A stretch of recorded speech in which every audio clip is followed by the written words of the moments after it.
समारोह जो higher secondary school मसइलनि जे वर चढ़ियल। हल लाइ सियासी समाजी शहरनि ऐं उस्तादनि जी गॾिजाणी स्कूल जे मसइलनि बाबति ग़ौर वीचार कयो वियो।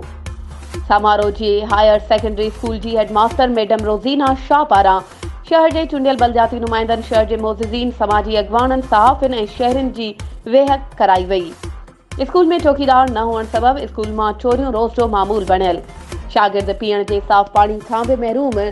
स्वीपर न हुअण सबबि सफ़ाई जो निज़ाम पिण दरहम बरहम। हाई स्कूल जी बिल्डिंग ज़बून हाल 2300 ॿारनि लाइ ही बिल्डिंग काफ़ी नाहे। हाई स्कूल जी बिल्डिंग ड्राहे नए सिर तामीर कराए ॾिनी वञे।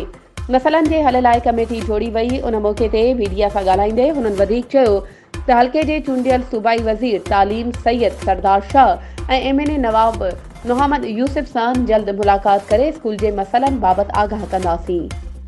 वधीक ख़बरुनि ऐं अपडेट्स जे लाइ असांजे चैनल खे सब्सक्राइब कयो ऐं हा, बेल आइकन खे प्रेस करणु न विसारिजो त जीअं असांजी हर नई अचण वारी वीडियो तव्हां ताईं पहुची सघे।